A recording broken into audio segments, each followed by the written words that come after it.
What's up, y'all? Happy, what is it? It's Thursday. Praise God, it's Thursday. One day closer to Friday. How are y'all doing today? I'm doing good. Went and rode my bike, lifted some weights, and just chilled at home. Still binge watching 6 Feet Under. I won't say what happened in Handmaid's Tale. My friend said I gave away a spoiler, but June gets her way once again. Other than that, y'all, that's pretty much it. I don't have too much to yap about, so let's just go ahead and get in the news.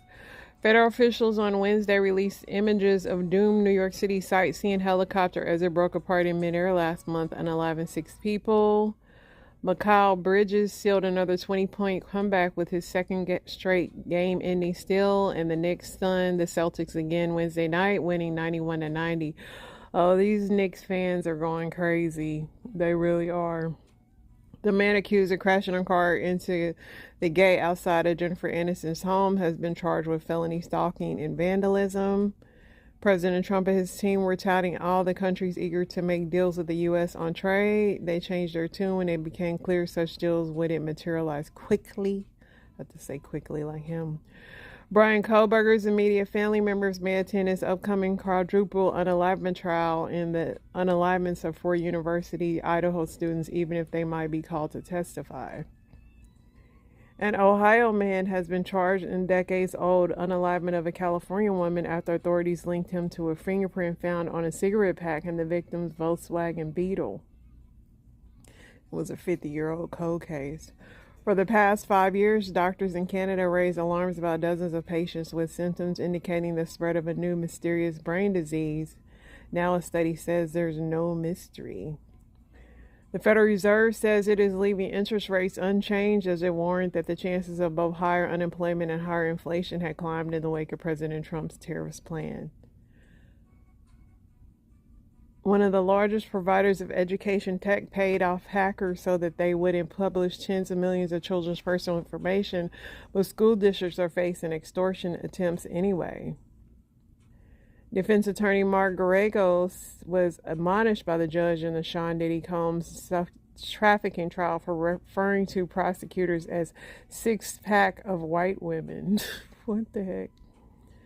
Police in Austin, Texas are searching for a 9-year-old girl who vanished in 2017 after her 7-year-old sister was found locked in a closet and starving. Very sad. Chief Justice Roberts on Wednesday stressed the importance of independent judiciary in remarks delivered at a time when Trump administration officials are frequently criticizing the courts that have blocked their policies. The road rage unaliver of Arizona was sentenced last week to 10.5 years behind bars after his victim spoke to the court via artificial intelligence in what could be the first of its kind use of technology. Strange way to get closure, but Judge Boasberg used the president's own words as well as statements from the White House press secretary and DHS to chip away at the government's contention that those incarcerated at CECOT in El Salvador were not in the constructive custody of the U.S.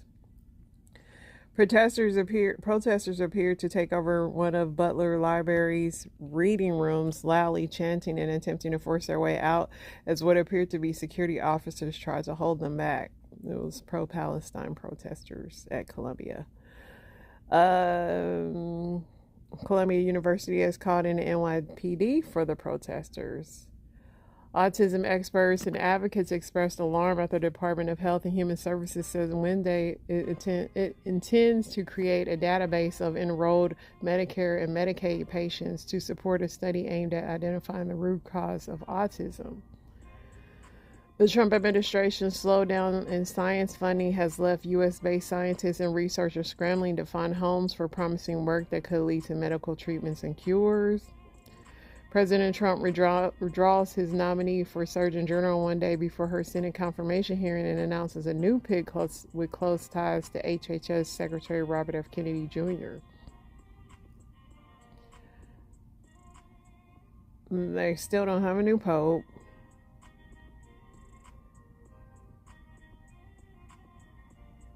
A DACA recipient had permission to leave the country but was deported when he returned. He's back home in Kansas City with his wife and children after being deported to Mexico by U.S. immigration authorities. His name is Ebenezer Cortez Martinez. Florida cornerback Dijon Johnson is charged with 2 felonies, including possession of a pew-pew and 2 misdemeanors after his arrest over the weekend while driving in Tampa. Virginia teenagers say they were filming a prank for a TikTok when a homeowner opened fire, unaliving an 18-year-old boy, which is really sad because the boy was like a promising football student. But kids got to learn people are not well these days. And these little pranks, although funny, you got to be very careful. A private lunar lander from Japan is now circling the moon with just another month to go before it attempts touchdown. Brian Kemp's decision to pass on Senate bid has top Republican officials scrambling to find a backup plan and avoid a divisive primary. 3 former Memphis police officers cleared of all state charges in the fatal beating of Tyree Nichols, a case that sparked nationwide outcry, which is pretty crazy that they did not get found guilty. So I guess they'll just end up paying the family some money or something.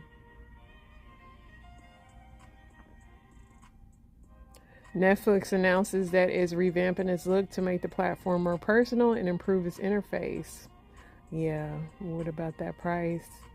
VP Vance says Trump administration believes Russia is asking for too much during talks to bring its war to Ukraine to an end. Auto dealers squeezed by President Trump's tariffs on the industry are already seeing a tighter supply of vehicles to offer buyers. Moderna combined COVID and flu shot outperformed the existing standalone vaccines for both viruses, according to the results of a phase 3 clinical trial published in the Journal of American Medical Association. A 25-year-old Guatemalan man who had no prior police or criminal record, according to his family, was detained by ICE agents on Monday at a gas station in Farmington, Massachusetts. The air traffic in and out of Newark will be slowed Wednesday, officials say, while insisting travel remains absolutely safe. The U.S. is planning to send a group of undocumented immigrants to Libya as early as this week. They just sending them everywhere, huh?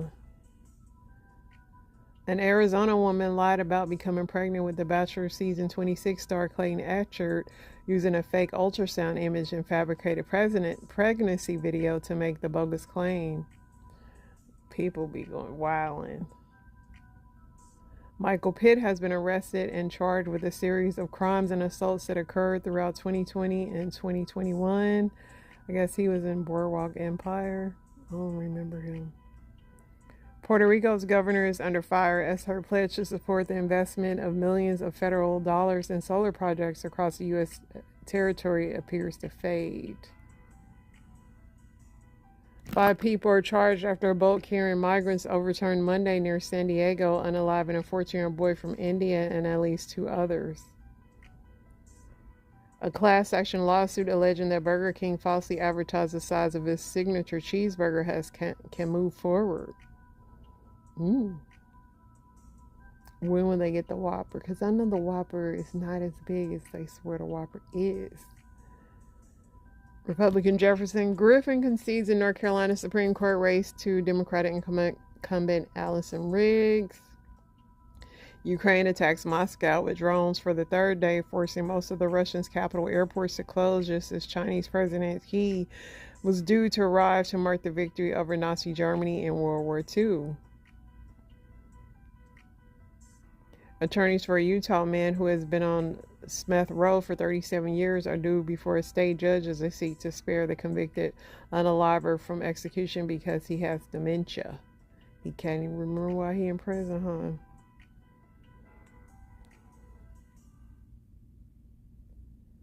A new medication that combines an already approved drug with new unapproved one has been shown to cut the level of LDL or bad cholesterol when strains aren't helping enough.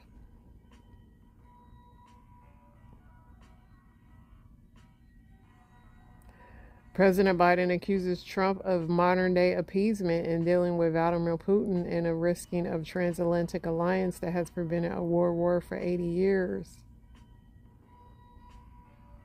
A hearing before Nevada's High Court could provide the first public window into the secret legal dispute over who would control Rupert Murdoch's powerful media empire after he passes away. They already fighting over it. Kentucky firefighters make a daring rescue to save a truck dangling. All right, I think we caught up because I read that the other day. Well, I didn't like anything on here today. Let's see what else we got going on. Disney announces plans for 7th theme park in Abu Dhabi. Ray J reveals childhood sexual abuse by a female caregiver during an emotional Twitch live stream. That's not shocking because Ray J looked like he got something going on while he's like surrounded by women. Somebody said this is insane. Every single woman in that room gotta go. None of the women offered him support. So y'all believe him after 30 years, but not women. Told you all, Ye opened up the floodgates. They all gonna come out the closet now. Then they put a fairy for a thing. That's crazy.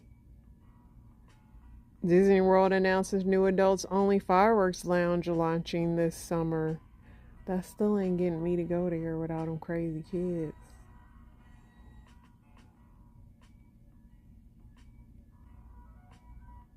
Mark Lamont Hill blasts Piers Morgan for urging white women to say the N-word.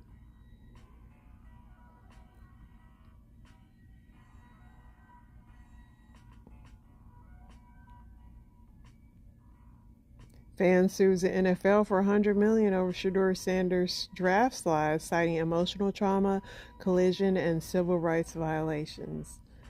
I know my best friend went in on that. Supreme Court approves Trump's transgender military ban. Minnesota small businesses owner seeks assistance amid tariff challenges.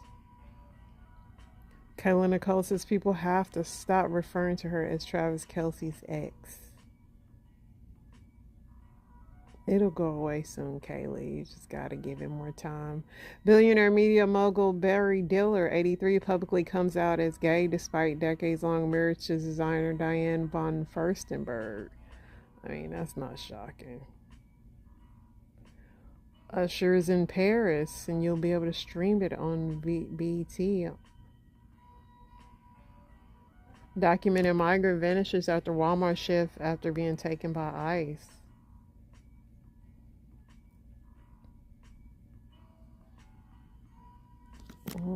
Let's see what else we got going on, y'all.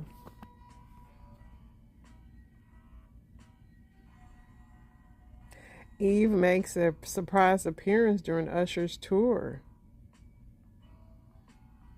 Okay, Eve.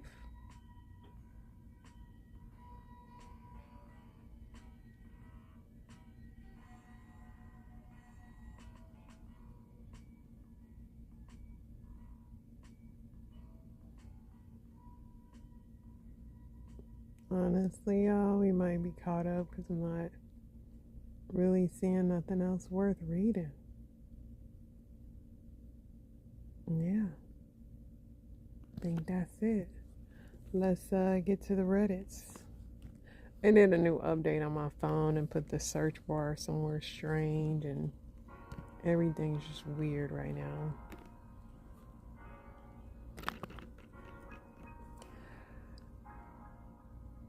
Did my wife cheat? I'm 32, she's 30.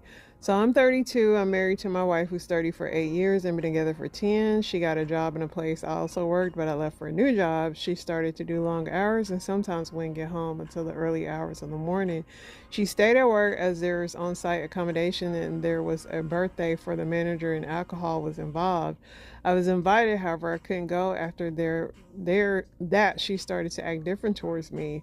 I never thought anything about it until she messaged me one day and said it was very emotional as the manager had finally left, and this was during the day, which made sense. However, I got to send a video of the manager and a friend drinking at the time, so he hadn't left like she had told me, and then she tells me she couldn't get home due to car trouble. Again, I never thought anything of it. I then get told by a friend that she was seen leaving the manager's accommodation. I approached her with this, and I told her to tell me the truth. She told me that it never happened, that she had left the accommodation right next door to his. I hadn't told her I knew he was still there. Again, I believe this is the point where I got her car recovered and brought home so I could work on it, and discovered there was nothing wrong with it in the slightest. I instantly got a bad feeling like I had been lied to. I let a couple of weeks go by, and she brought up that night about her car, and I told her that there was nothing wrong with it, and I knew that she was still there with the manager. I mean, dude, you know, but you don't want to know. Somebody said you already know the answer, brother.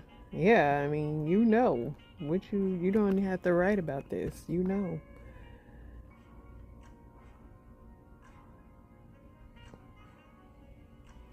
Am I overreacting, or should I break up with my girlfriend? My boyfriend and I have been together for 5 years. It's a serious and committed relationship. However, I haven't met his family. He always says he's uncomfortable to introduce me. A few weeks ago, he got hurt, lost his phone on a bad night out, and as his girlfriend, I was worried. I wanted to go to his house to check on him. He was initially fine and with it, since only his mom was home, and it was fine with me meeting her for the first time. However, he suddenly called and told me not to come.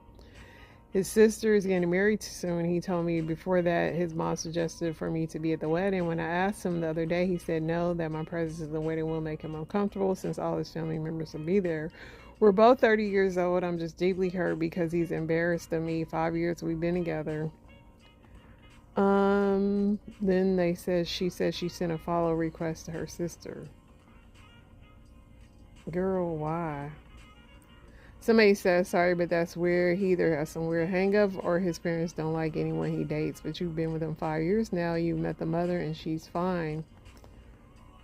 Seemed like something deeper going on. But if he don't want to be bothered, why waste the time with him? Doesn't seem right. My ex is single and I can't stop thinking about it. You know what? These people are too young. I don't care now.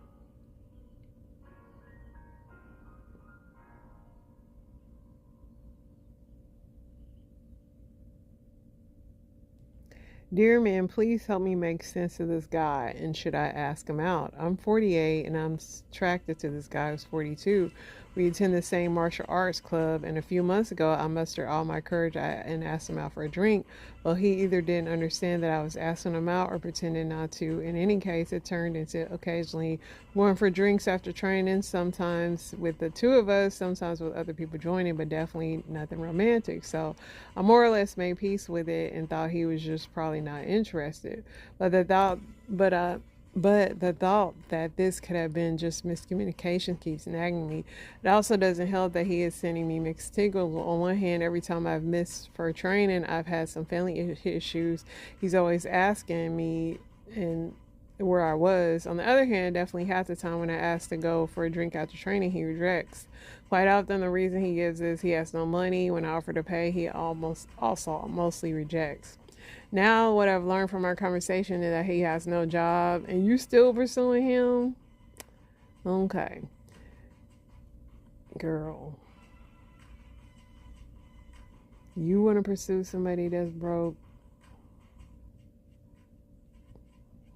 You too old for that, ma'am. You 48.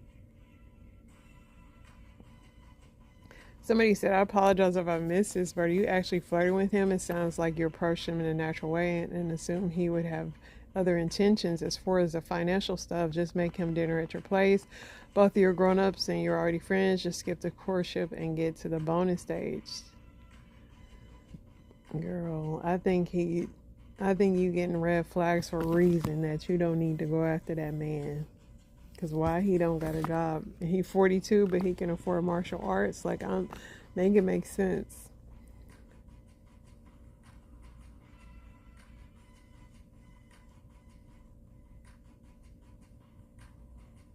My child's mother is an idiot. Gosh, this is long. This is really long. I'm about to scan through this. This is my effed up story, and it'll make me sound pretty bad. I had a child with this lady, and we did okay for a few years. We both did drugs when we first got together, but after my daughter was conceived, I decided to do everything could to quit drugs. I thought she did the same. I was wrong. She was lying and doing things behind my back and trying to blame me for her actions. After I got clean, I was able to save up money to get a house. She wanted it in her name too, even though she wasn't paying for the closing costs and barely was able to give me $200 a month to help with the bills. But they effed up when doing the deed and only put me on it. She gave me crap about it every day, like I did it on purpose, which I actually didn't. We fought a lot, and I started wanting out of the relationship because I didn't want the fighting to affect my daughter. I tried to work through everything, blah, blah, blah. Then one day she decided to have a cook. She had a coked out threesome in my bed while I was at work. That was it. I kicked her out, and my daughter lives with me and visits her mom occasionally. She thought she was going to make me jealous and got a house that was twice as much as mine was. 5 years later, she's now working 2 jobs, never has time to do anything, and still can't keep up with her bills. I struggle too on my own, but I manage. She's changed a lot over the past couple of years. I can tell she's different and doesn't do drugs anymore. Part of me wonders if it's just because she can't afford them anymore. She doesn't hang out with the same scrubby people like she did before, but now she's struggling more than she can handle and complains that she never has time to do anything or see the girls. She thinks we should move in with each other to help each other. You really thought about this?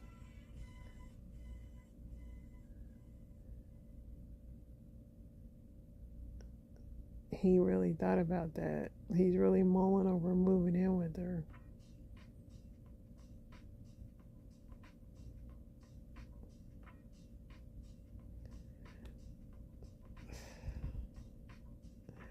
I say stay clear. She's still being selfish by wanting to move into her house. You're in a good spot, and it's not your responsibility to correct her poor decisions.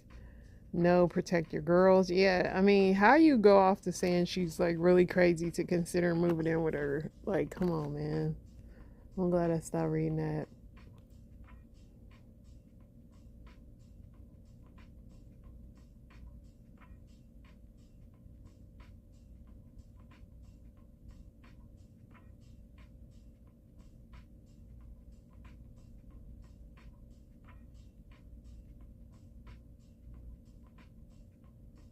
I confessed today.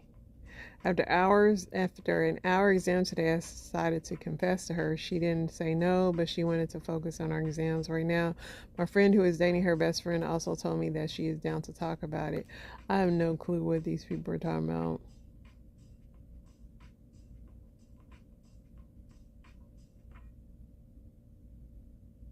Should I ask her to leave? There's never been any sort of abuse with my girlfriend. I love her and I'm very concerned for her. It is very odd that her friends don't seem concerned, and I'm doing my best to find out if she's okay. Just to clarify, I'm very concerned about my girlfriend. I didn't want to write a novel here. Unfortunately, I don't have friends to contact for this. I've messaged them on social media. I've received one response, and the friend doesn't seem alarmed, but isn't telling me anything more than I will pass the message along. Her parents live on the other side of the country. She hates them and also non-existent relationship with them. I'm very concerned, however, her friends don't seem to be, which tells me they know more than they're letting on. I've tried multiple times to reach out to her. My girlfriend moved in with me recently. We've been together around a year. My girlfriend started ghosting me last night after telling me she was going out with friends. She asked if I minded her going out, though we had plans. I responded okay, but I thought we had plans. It's been 24 hours since I saw her. So I guess she ghosted him, and he edited it saying he still ain't heard from her. Alright, dude, she's still alive. Somebody said either she's in a hospital or your relationship is over. Am I the a-hole for going through my wife's messages? So I'm 39, my wife's 36.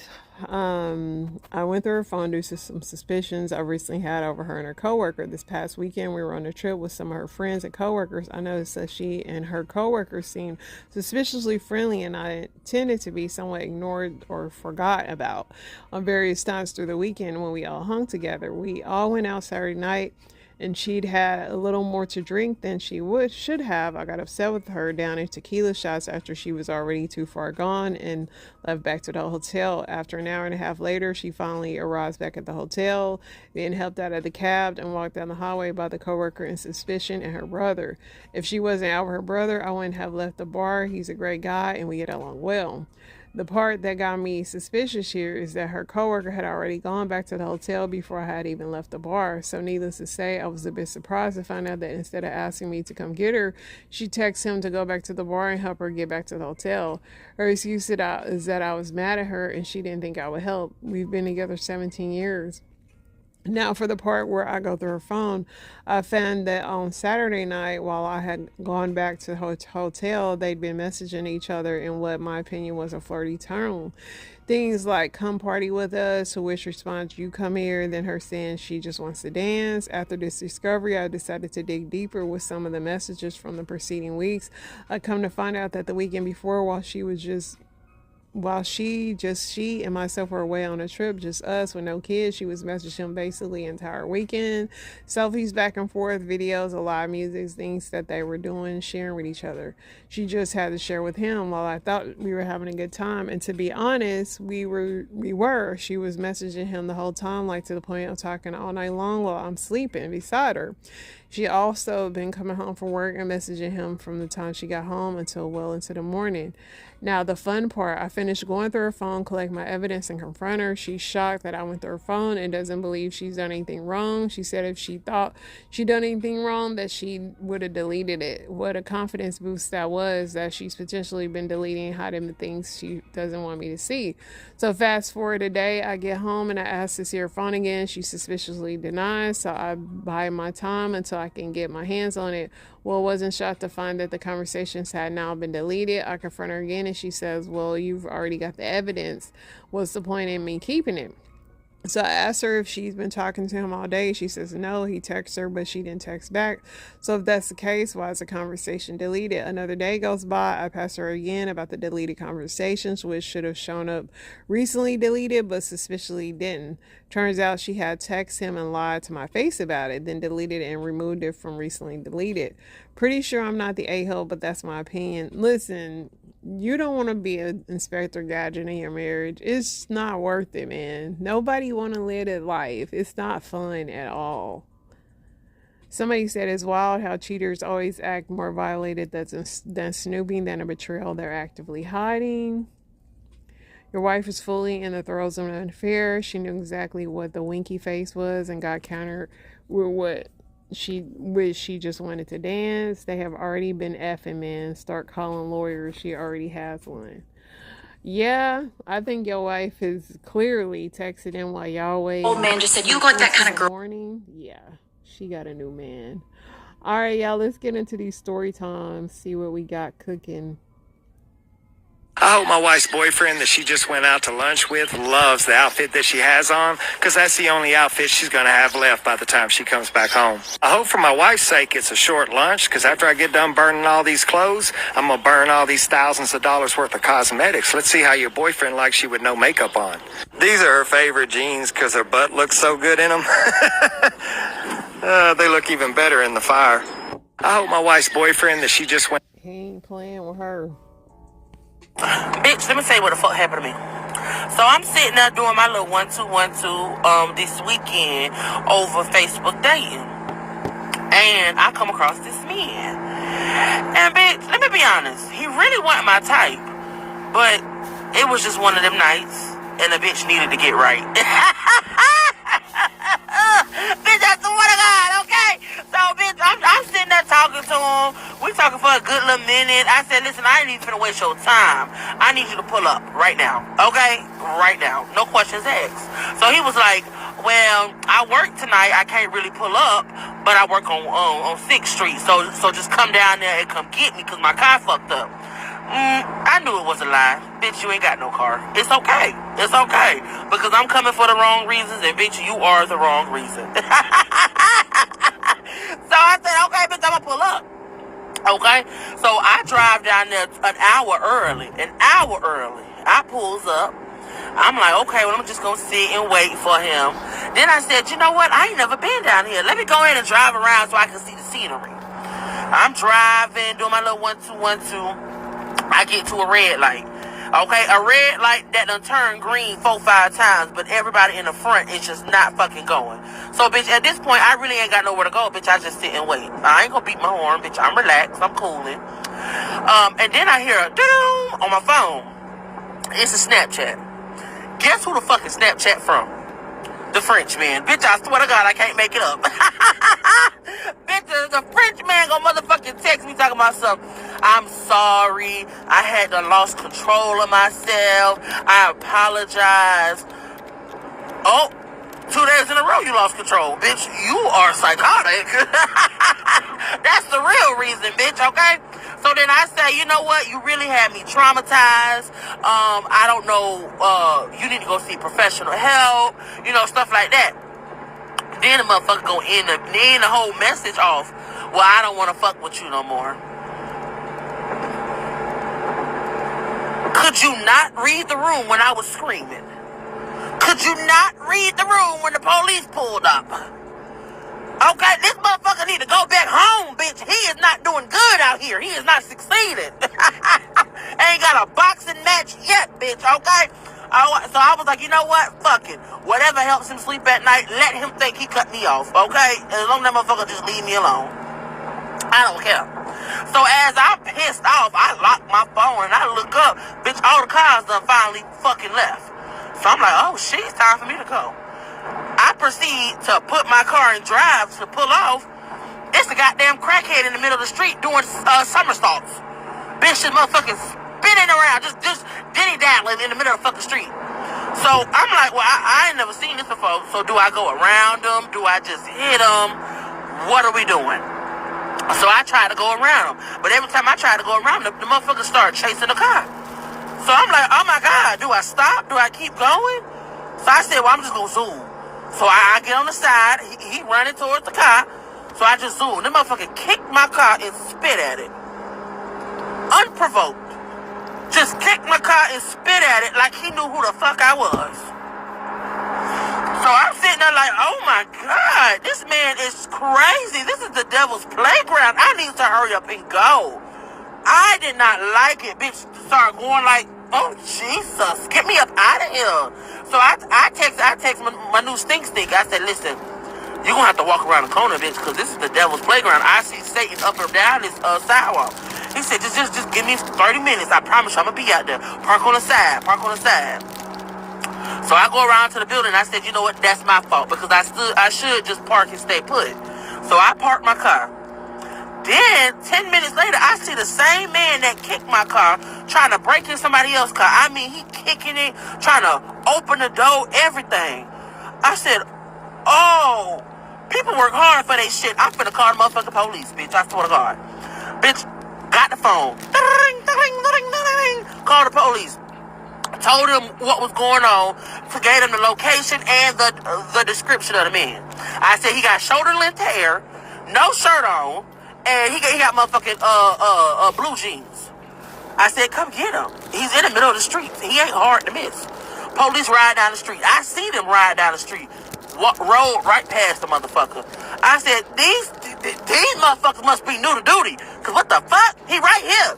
So, bitch, I stopped him. I said, excuse me, sir. You passed by the suspect. Like, he gone now. So he said, okay, well, I'm a park, and I'm just going to get out and walk up and down the sidewalk. I said, okay, cool, walk then, walk. They pull over. He start walking the sidewalk. This motherfucker then, he see a young lady on the ground about to take her last breath. A young lady on the ground about to take her last breath. So I didn't see it. So I just saw him stop and just standing there. I said, sir, are you going to go get him? He's right there. He said, well, ma'am, I want to take care of this situation because she might not be with us anytime sooner. So let me take care of this, and then I'm going to take care of that. Okay? I said, okay, cool. Bitch, I parked right by the police, so, bitch, I feel safe. Okay? I don't know why, because the bitches let the suspect just go. I feel safe. So the ambulance come. I get on Snapchat because, bitch, I said I can't believe the life that I'm living. Okay? It's just sinful right now. So I'm waiting on them. to get the girl, back up and ready for life.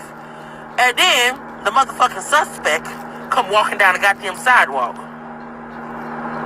I said, okay, well, he finna walk right into the handcuffs. This is good. I'm turning around. I'm looking the whole way through. And just as this motherfucker passed the police, and the police didn't say not a fuck thing to him, that this man fit the whole description. And instead of stopping him, being like, hey, you good, bro? They didn't walk right on past. Just as that was finna go on, bitch, I look over here, somebody finna jump out the window with a Free Palestine flag. Lord, what is going on? I said, sir, you got to come out here right now, or I'm gonna have to go. You gotta take a lift home, okay? Long story short, if that motherfucker don't got a car, bitch, don't go. All because she was trying to get some neck. I think I'm officially done with online dating.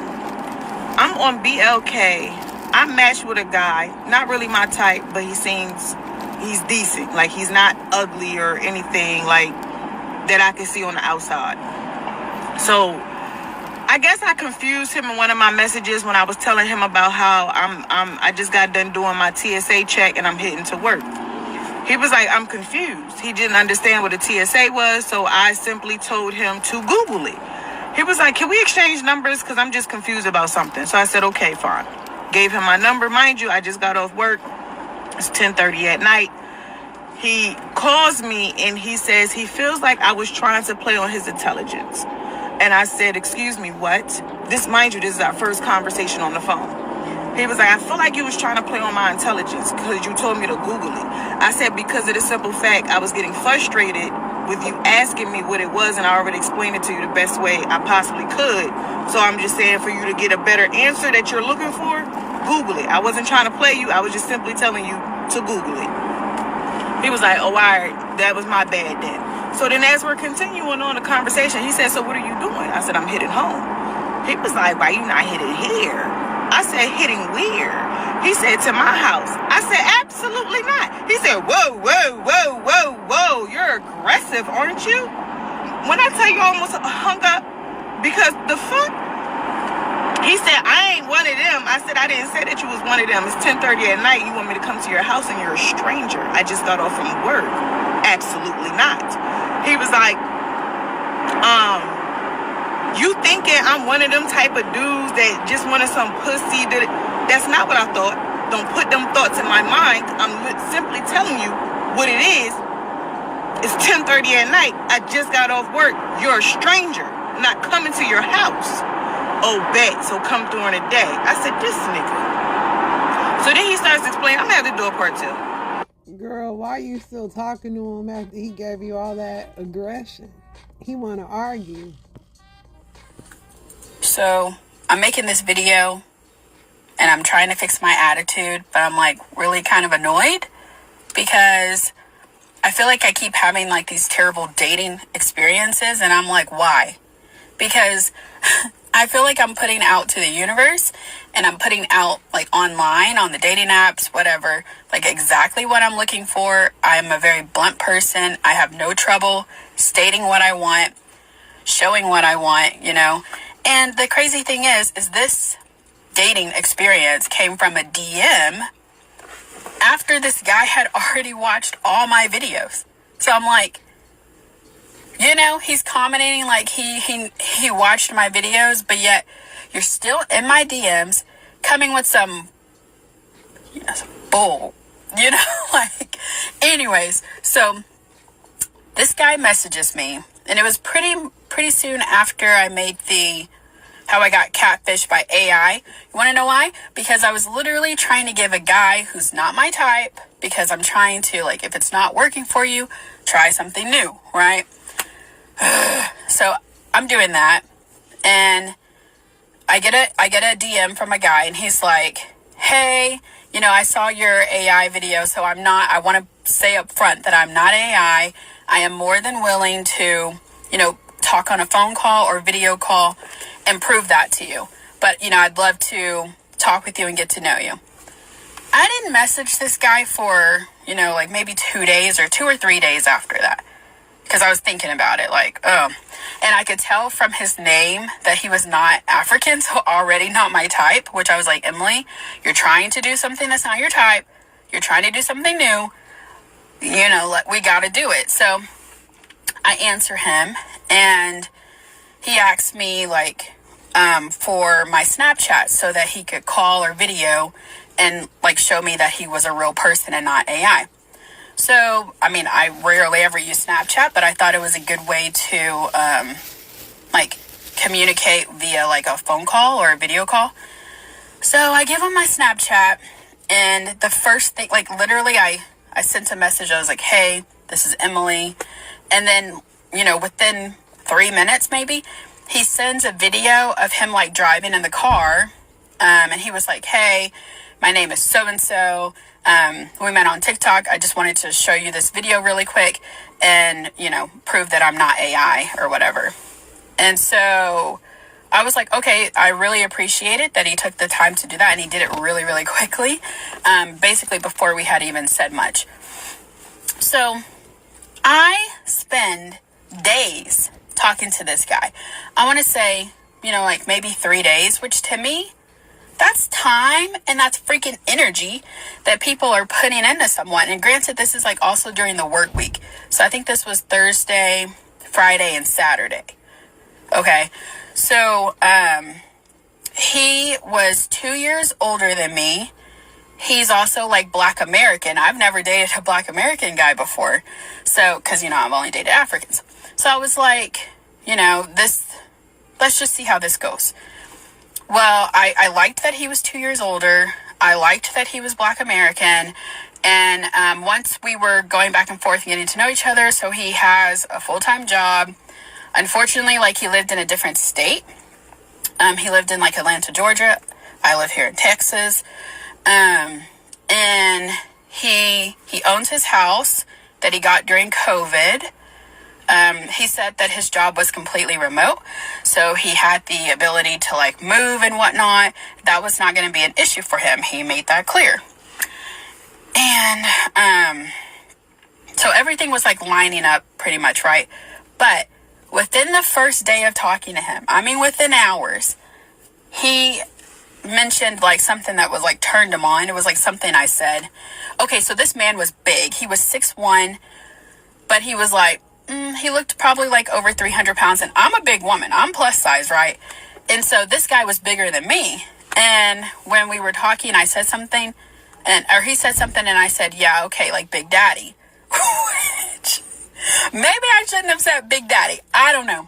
But, I mean, it was just like, because he's a big guy. And he's also a dad. He has, he had a daughter who was like 8 years old. He hasn't been married before, but he was in a relationship and it just didn't work out, and now they co-parent. I had asked, like, oh, your daughter being in, you know, Georgia, is that going to be like a reason for you to stay there? Because I'm not trying to start dating someone long distance when, like, there's a reason why they need to stay in that area. Because I'm not planning to move to Georgia. Like, I wouldn't do that anyways. I don't want to live there. I want to stay in Texas. So, and he was like, nope, that's not a problem. And I'm like, okay, tuck that away in my brain, right? That's for like another day, another time, whatever. So he says that it turned him on that I called him Big Daddy. And I'm like, okay, you know, whatever. And I had said something like, oh, well, like, don't you know the stereotype for like big guy, small eggplant emoji or whatever? Just joking, but like, just saying that because he was like, I know you didn't mean Big Daddy in that way, but ha ha ha, it turned me on. And I was like, well, there's a stereotype, so I definitely did not mean it that way. And then he was like, oh, I definitely do not have a small one, which I think I pushed him to say that because, like, what guy wouldn't, I guess. And that, I take responsibility for that. People do not come to me in the comments. Like, I take responsibility for that. Probably should not have said that. And so, and I was like, I brushed it aside, right? Because that wasn't my intent. So I was like, ha ha ha. And then, he was like, yeah, because I was about to, I said, yeah, no problem. Like, of course, that's whatever. I was just making a joke. And then he was like, yeah, because I was about to show you and prove it to you. Meaning, I guess, sending me, you know? And I was like, definitely no thank you. So we move on. He's still asking me questions back and forth. And then he asked me if I ever wore heels. And I was like, I mean, sometimes. Why? And he was like, because that's a turn on for me. And I'm like, okay. So at this point, I'm like, dude, like, what is it that you're really looking for? Because like literally within hours, you were telling me like stuff that's turning you on. You're bringing it back to turn on conversation. Like, what is he really looking for? He's like, I'm ready to get married. I want someone committed, whatever. And I'm like, okay. But I don't know. Something was telling me, like, this guy is not really serious because I'm not used to guys bringing up, like, what turns them on or, like, sexual stuff literally the first day you're talking to someone, you know? So I was like, I don't know if they're serious, right? So I tell him, like, okay, well, you know, I don't really like that you keep bringing up this topic, and I feel like this is important to you. And he was like, he said that I look like someone who's not very sexual or whatever. And I was like, no, that's not true. I am with the person that I love, like with someone I'm with, but I'm not like that with a random person. So he was like, okay. And I said, well, how about you just get that off your chest? Like, whatever you need to say, you say that, right? And like, you can tell me like your turn-ons or whatever. And then after that, I do not want to, like, hopefully it doesn't come up again, right? For like, you know, the foreseeable future. And then he was like, no, it's fine. Like, I had already said which ones turn me on anyways. And I was like, okay. So I feel like he's angry at this point, but I was like, it's fine, right? I left it alone. Then he's talking about how he asked me, well, what would you do if I spoiled you? And I was like, I don't know. Like, how about you try it and we both find out? Like, I don't know. And he was like, well, that'll be kind of difficult since I don't have your number. And I said, that's true. Because that was not a question. You know, he had not asked me for my number. So then he's like, okay, ... And then I just asked him, like, how's your day going? Because I'm not going to, you know. And then the next day, he said something similar about that. He's like, I'm really missing you. You haven't been communicating as much today. And that's honestly because I wasn't really feeling it. I didn't feel like he was being genuine with his true intentions. And so I said, yeah. And he was like, well, I'd love to spoil you, you know. And I was like, yeah, you said that yesterday. And he was like, yeah, but I still don't have your number to do that. So then I was like, dude, you've mentioned this several times. And I've said, like, okay, but you have not asked me for my number. I'm not going to lead a man to ask me for my number. And I said that, like, in text. And he said, a whole paragraph and no number. And that's when I decided I'm not responding to him again, you know, because that's trash. Like, just ask for the number if you want it. And then I don't respond for a day. The next day he responds and says, I bet you taste good. And I immediately blocked him. He messaged me in my DMs on TikTok and says, I saw that you blocked me. I did that on purpose. Okay, well, congratulations. Now you just succeeded in being blocked on TikTok too. The F. I'm speechless. This is the 3-bite rule that you did not know you needed. I don't usually eat fast food too often, but when I do have a craving, this is what I do. If you're just now finding me, my name is Angie. I am a food addict. I've lost over 190 pounds, and this is just a hack that I have used for years to keep the weight down. People get mad when I do this and say, you're wasting food, this, that, and the third. I could care less. Don't be mad about me throwing away my little $7 meal, okay? I didn't ask you to buy it. Those who get it, get it. If you're a food addict, you truly understand. The other ones that say, it's just garbage, why are you putting that into your body? You're not a food addict. You don't understand what I'm going through. You can never understand. So anyway, 3 bites. Got a small onion ring, and I got a Whopper with cheese. So I literally just do that. I take 3 bites. It cures that fix for me, and I move on with my life. 2 onion rings. We're going to do a little dippy dip. 2 more onion rings. Get a little saucy sauce on it. And we got 2 more. You know, food should not make me this happy, but it does. Got me a fat old burger here. People will probably say, why didn't you get this instead? Why didn't you? Because I didn't want to. Heavy on the I don't want to, and if I don't want to, I don't have to. I mean, look at that. This is just so freaking good for literally no reason. 3 bites, and then we're done. And I make the bites count.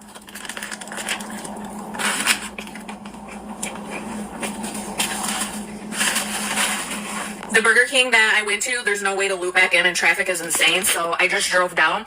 I find a garbage can so that I'm not tempted, because if I just take 3 bites, I'll just keep being tempted to like go down the road and keep reaching for onion rings, take another bite of the burger. So I park in front of a garbage can, and that just solves the problem for me. I get my 3 bites of everything, and then I just go throw it away and go about my life. Okay, we get it. Number 1, I hate onion rings. Number 2, she had a Whopper with no cheese. I don't trust people to eat Whoppers with no cheese, or burgers, period, with no cheese. Number 3, is it 3 bites of everything you bought, or just 3 bites? I don't know, but it is still a waste of money. All right, y'all, that's the show. Inspiration will be on the way. Y'all stay blessed. You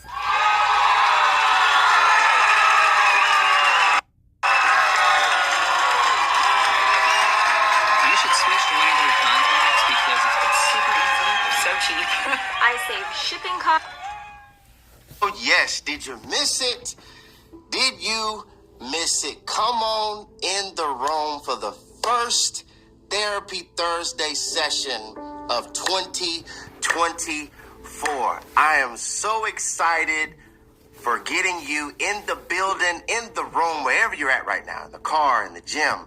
If you're listening to this via the podcast, once this is uploaded, welcome to Therapy Thursday. And y'all know, new year, but we have the same heart.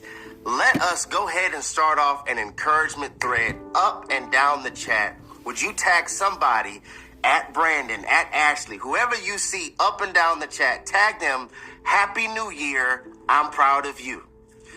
You're starting the year off getting the therapy that you need, getting the healing that you need, getting the direction that you need, the guidance that you need, the spiritual nutrition that you need. Tag somebody.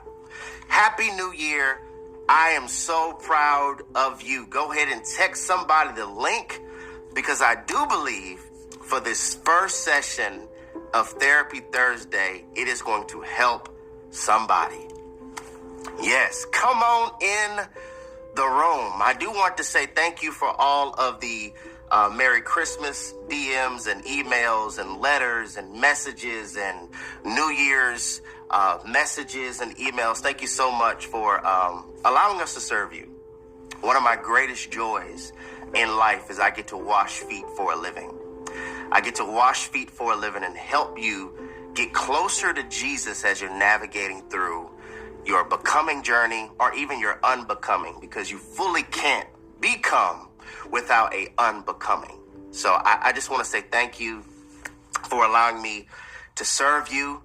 I really want to explain. I like to add some understanding to why we do Therapy Thursday.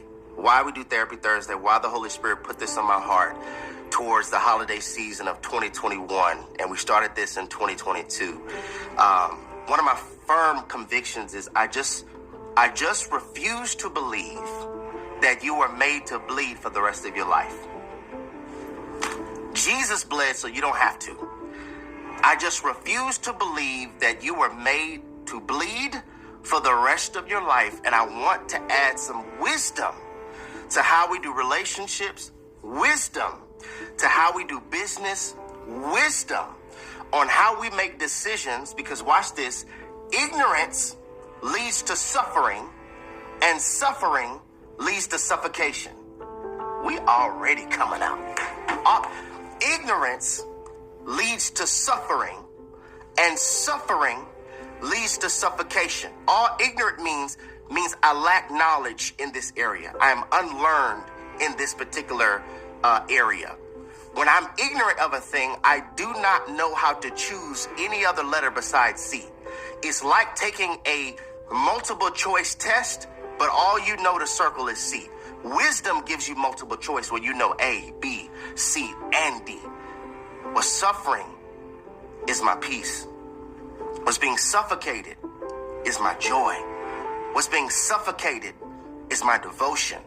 And I want to bring some enlightenment to those areas. If this is your first time watching Therapy Thursday, just go ahead and drop first timer in the room, and everybody just flood them with some love. Thank you for joining us. This is going to bless your life. I refuse to believe that you were made to bleed for the rest of your life. And we need wisdom in this area, because ignorance leads to suffering, and suffering leads to suffocation. Due to the areas that I have not learned how to handle, something is being strangled. And I want to, by the grace of God, help you breathe. Help you breathe in areas. So let's start off this first Therapy Thursday with really just explaining why we do this. Why do we do Therapy Thursday? There are really two reasons. The first one comes from a biblical principle, and the second one comes from just my experience as a pastor, brother, friend, leader, servant to the body. I want to explain to you why we do Therapy Thursday. The first reason, already coming out giving you points. The first reason why we do this is because one of the blueprints of Jesus's ministry was healing. Like, one of the most passionate pursuits of Jesus' ministry tenure was healing. I have Bible to corroborate my claim. You know how we do here. We don't preach opinions, we preach doctrine. So I want to give you several passages of scripture where you could see that I'm not just up here airing my own philosophy, my own belief system. Mark chapter 1, verse 29, speaking of Jesus, it says, "And immediately he left the synagogue and entered the house of Simon Andrew with James and John. Now Simon's mother-in-law lay ill with a fever, and immediately they told him about her. And he came and took her by the hand and lifted her up, and the fever left her, and she began to serve them." Don't miss this. She was laying ill until she got his touch. She was laying at a certain level until he rose her up. She was sick until she got Jesus' touch. And what did she do after Jesus healed her? She served. Maybe this is the reason why some people aren't passionate about serving. You haven't got his touch. Maybe this is why certain people aren't passionate about serving. You're still hurting. There's still a fever somewhere. A fever in your relationships, a fever in your perspective, a fever in the way that you view things. After she was healed, she began to serve them. Keep going. Verse 32.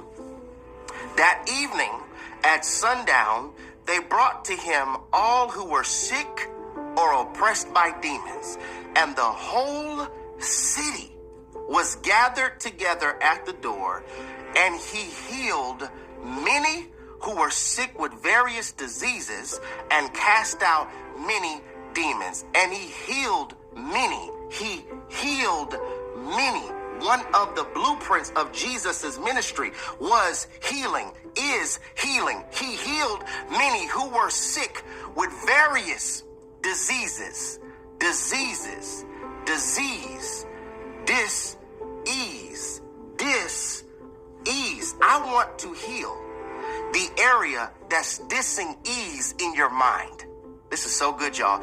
I want to bring peace to the area that's dissing your peace. I want to bring ease to the way that you view things. I want to bring ease to your covenant. I want to bring ease to your devotion. I want to heal diseases and cast out many demons. Because like I said last year, we're going to talk about that later, not on tonight, but possibly in February, that you can't provide therapy to a demon.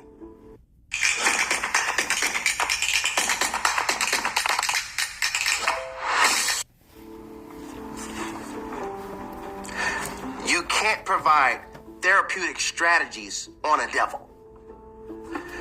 We're going to buy that in February, okay? I just want us to understand that sometimes what we're feeling is not just depression, it's oppression.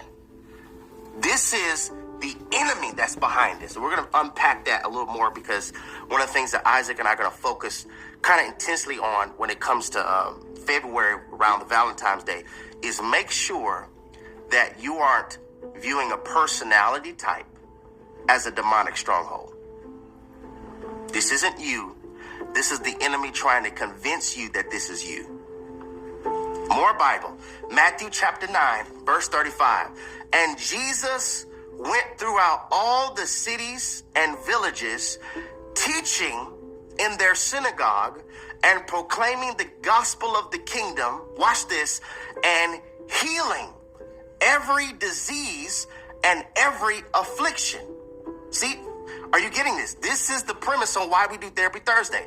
On Sunday, we get the opportunity to proclaim the kingdom, give you sound theology with accurate hermeneutics and eschatology and exegesis of scripture, knowing the end times, knowing how to have apologetics, knowing how to defend your faith. But on Wednesday, when we have small groups at church, when we have Bible study, on Thursday, when we have Therapy Thursday, now we're helping heal all types of diseases, all types of dysfunctions, all types of trauma, all type of brokenness. Therapy Thursday, I'm just getting this model from scripture.